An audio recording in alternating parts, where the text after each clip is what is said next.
Perkenalkan kami dari kelompok dengan nama kelompok seperti berikut. Saya Kevin Kalingkungan. Dan ada juga saya Muhammad Fariruri.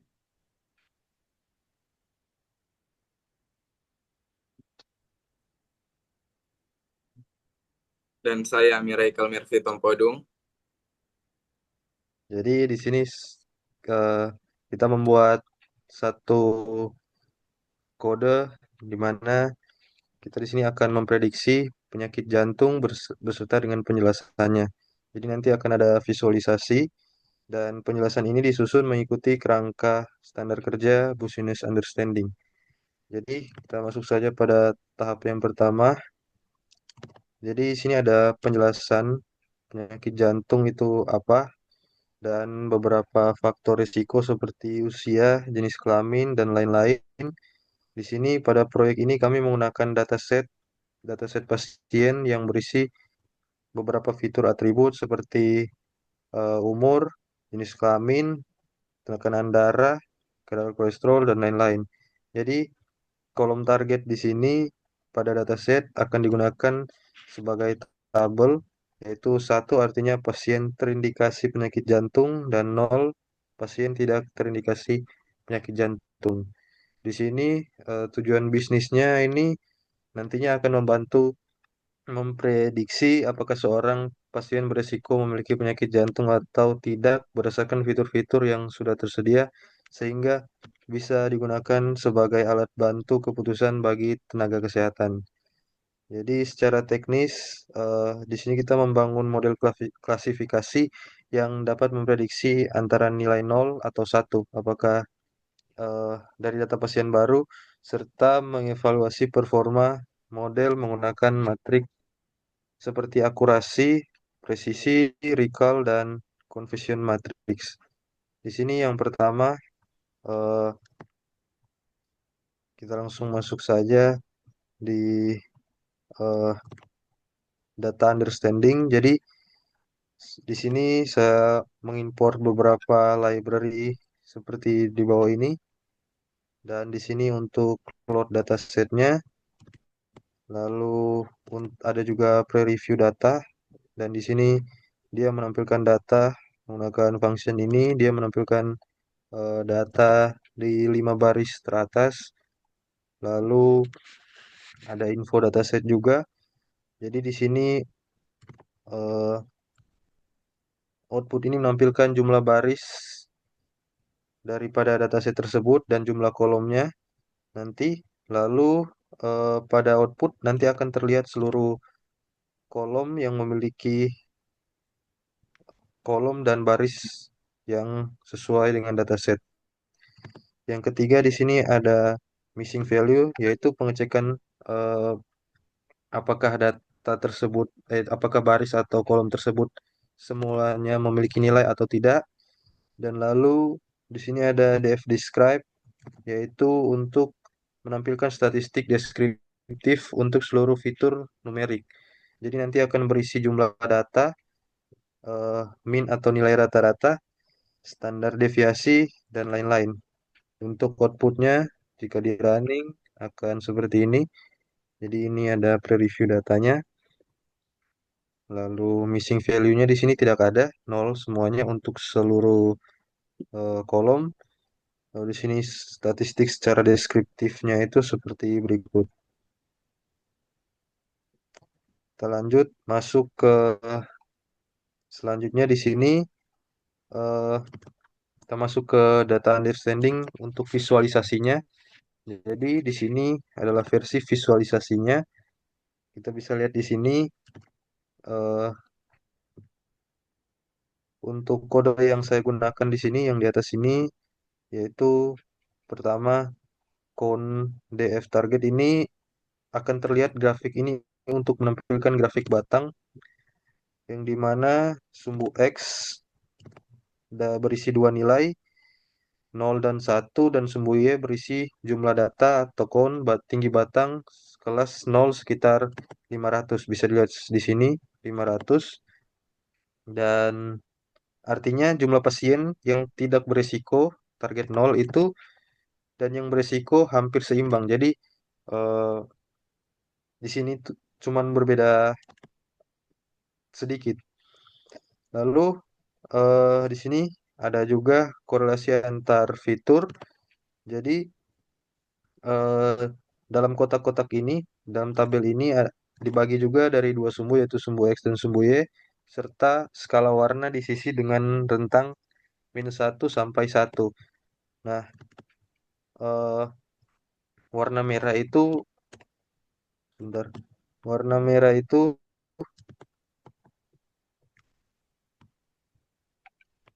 warna merah itu menandakan korelasi positif yang lebih tinggi, warna biru menandakan korelasi negatif atau lebih rendah. Bisa dilihat seperti ini. Jadi korelasi antara resiko yang mempengaruhi umurnya itu bisa dilihat di sini. Baik, selanjutnya akan dijelaskan oleh teman saya.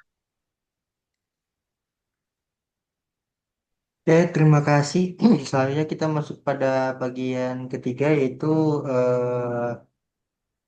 data understanding yang bagian visualisasi di Google Colab. Di sini yang tahapan yang dilakukan yang pertama yaitu memisahkan fitur X dan label Y. Yang kedua, membagi data menjadi train dan test. Dan yang ketiga, melakukan standarisasi fitur numerik menggunakan standar scalar. Standarisasi diperlukan agar model seperti logistic regression dan KNN dapat bekerja lebih optimal. Eh, Ya yaitu kemudian kita masuk pada bagian code di sini. Bagian X-nya menggunakan perintah df.drop sebagai target dan Y sebagai dan Y df target juga. Kemudian di di bagian output di sini mungkin tidak muncul tapi ber- se apa ya? Mungkin boleh di running ulang untuk bagian tiganya. Dan ya terlihat di sini di bagian skala dan modelingnya juga mungkin seperti itu. Oke, langsung kita lompat masuk ke menu keempat yaitu bagian modeling. Di sini model machine learning yang digunakan yaitu logistic regression, random forest, dan k nearest neighbors atau KNN. Ketika model dipilih karena umum digunakan pada kasus kesehatan dan memiliki karakteristik berbeda sehingga bisa dibandingkan performanya. Bisa coba kita lihat di sini mungkin bisa di running kodenya. Dan sudah di sini sebagai karena di sini tertulis sebagai training selesai dengan random forest classifier dan kemudian neighbor classifier dan kemudian fit x train scale dia y train.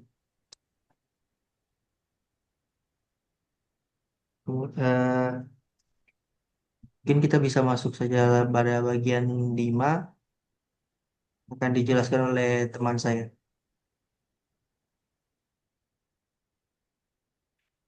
Ya baik, untuk bagian 5 adalah evaluation, dan untuk evaluation terbagi menjadi 3, yaitu akurasi, classification report, dan confusion matrix. Untuk akurasi itu menandakan presentasi prediksi yang benar, dan classification report itu mencakup precision atau prediksi, recall, dan F1 score untuk tiap kelas. Dan untuk confusion matrix itu adalah tabel 2x2 yang menunjukkan jumlah prediksi yang benar dan yang salah per kelas. Lalu untuk logistic regression, pada bagian teks terlihat akurasi sekitar 0,81, classification report menunjukkan untuk kelas 0, precision sekitar 0,89 dan recall sekitar 0,70. Untuk kelas 1, precision sekitar 0,76 dan recall sekitar 0,91. Confusion matrix logistic regression berbentuk baris pertama itu kelas aktual 0, yang berarti 70 data diprediksi benar sebagai 0. Untuk 30 data salah diprediksi sebagai 1. Dan baris kedua kelas aktual 1, 9 itu data salah diprediksi sebagai 0. Dan 96 data diprediksi benar sebagai 1. Interpretasinya, model cukup baik mendeteksi pasien berisiko kelas 1.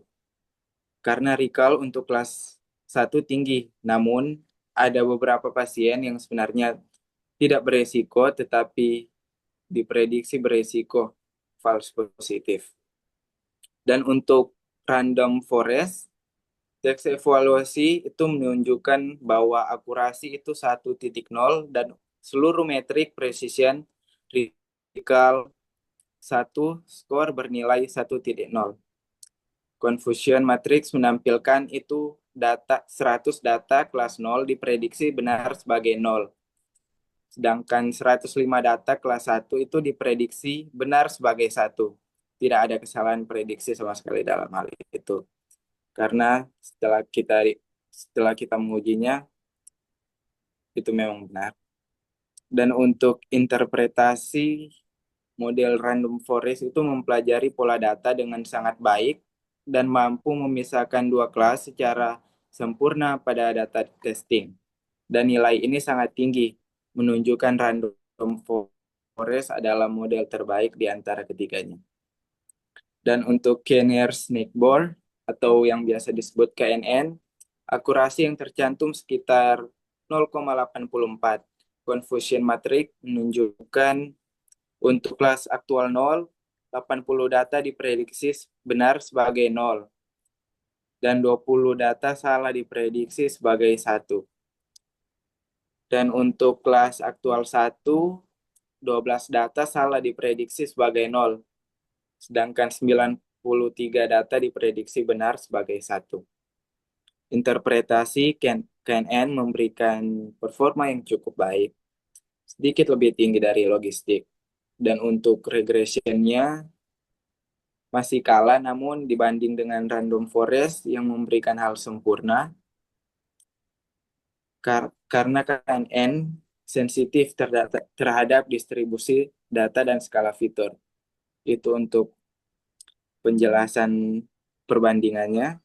Dan untuk perbandingan model, dari ketiga model, logistic regression sederhana, yang menunjukkan akurasinya sekitar 81%, cocok sebagai baseline. Random forest, akurasi 100%, memberikan performa terbaik dan stabil.